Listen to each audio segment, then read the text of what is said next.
People often dubbed John Wayne Gacy the Killer Clown, as he would often be seen entertaining little children at parties. In the hospitals, they called him Pogo the Clown, as he encouraged patients with his cheery personality and imagination to induce laughter. But he was far from what he appeared. Shrouded in a thick fog of mystery, Gacy was a murderer, a rapist, and a sly man who could get out of the way of danger easily.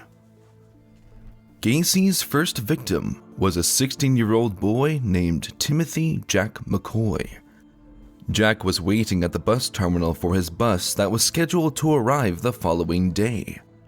He had planned to spend the night there on a bench.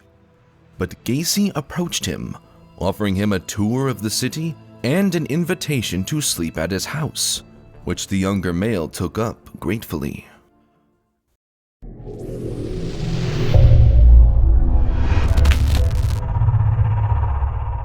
Gacy awoke the next morning to find McCoy standing with a kitchen knife in the doorway of his bedroom. His immediate reaction was to defend himself from his killer. McCoy understood what his host might have had on his mind and raised both his arms in surrender to show that was not the case. But the knife cut Gacy in the arm, and hell broke loose. He forced the knife out of McCoy's hands, banged his head against the wall, and kicked him against the wardrobe.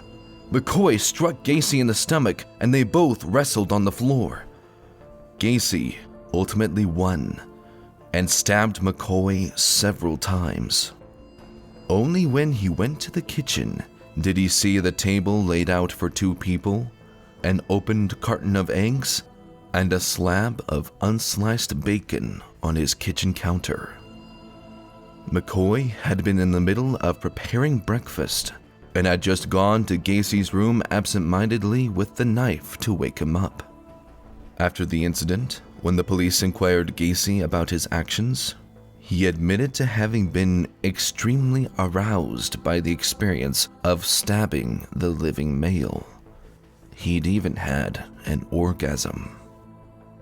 In July 1972, Gacy married his crush from high school, Carol Hoff. Carol had 2 daughters from her previous marriage, and they all moved into Gacy's house. Though Carol knew about his crimes, he convinced her he had changed his ways. Within a few weeks after their marriage, Gacy was arrested for sexual assault of a teenage male. He was accused of impersonating a police officer to get into his car, and then forcing him to have oral sex with him. But the charges were dropped, as the victim had tried to blackmail Gacy. His second murder was of a boy who remains unidentified. Gacy had strangled him and placed his body in his closet.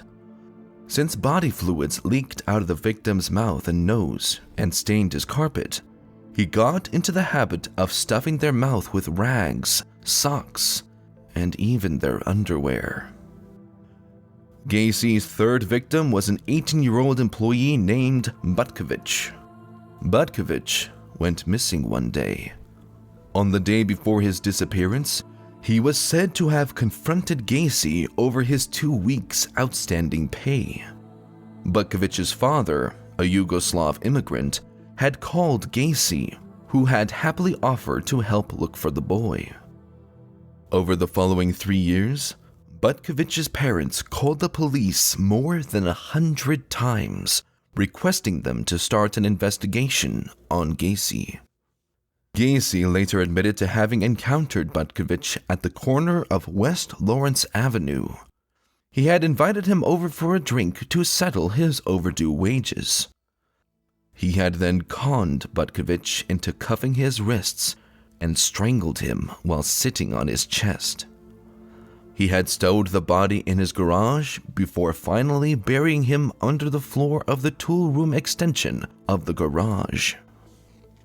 In October 1975, Carol divorced Gacy when he told her he was attracted to men. She wasn't the least surprised. Months before, on Mother's Day, he had told her he wouldn't be sleeping with her any longer, and the discovery of gay porn lying around the house had made the reason very clear for the new change.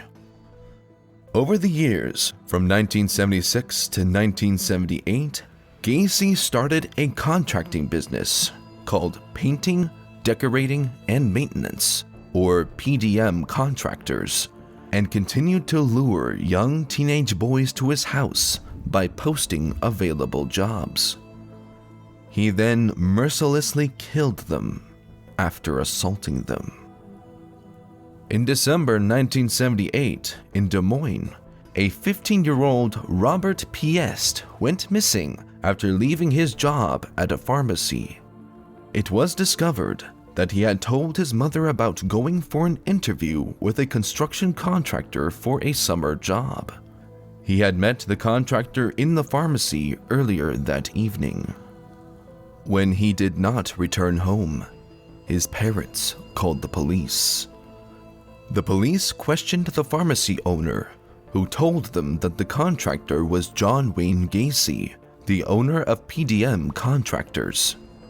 When the police contacted Gacy by phone, he admitted to having been present at the pharmacy but denied having had any conversation with the missing boy.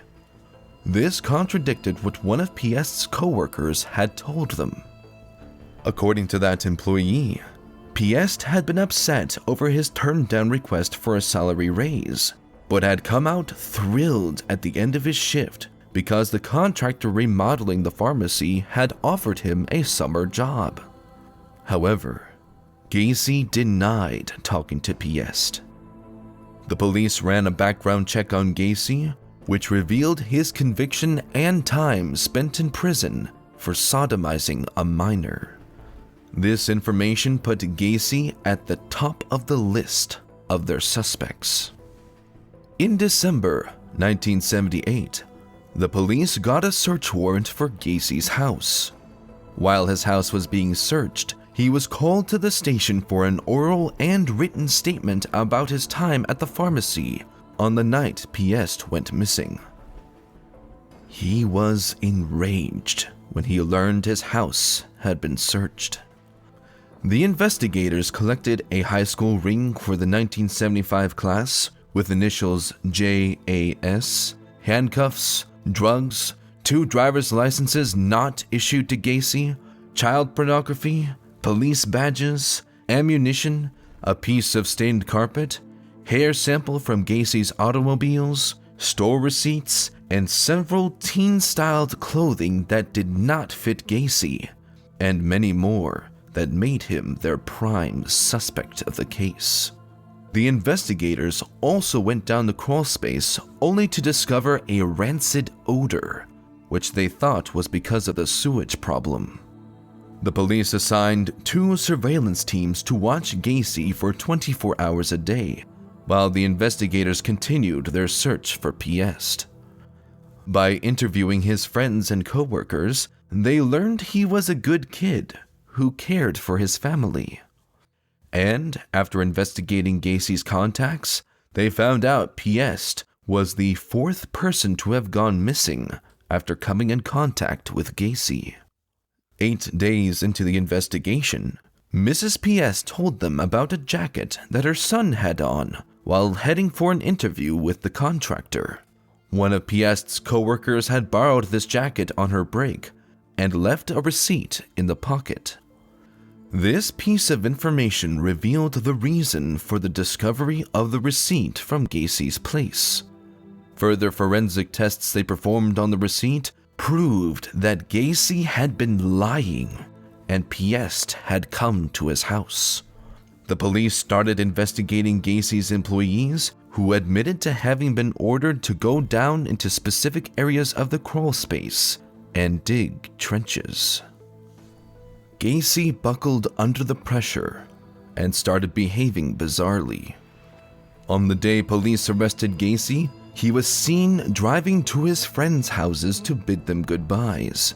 He was also seen taking pills and drinking. That was when he confessed to a few people that he had killed 30 people. The surveillance team also caught him in the middle of a drug deal, leading to arrest. On the second search warrant that the police gained, they discovered the bodies of his victims. Though in police custody, Gacy confessed to having killed just 32 people. The pieces of evidence hinted that the number might be as high as 45. Gacy also told the police how he restrained his victims by pretending to perform a magic trick and put handcuffs around their wrists.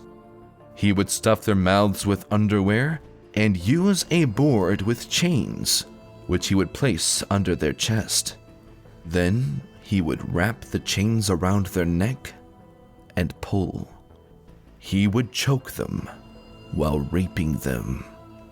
Gacy was found guilty on February 6, 1980, and executed on May 9, 1994. His last words were, "Kiss my ass."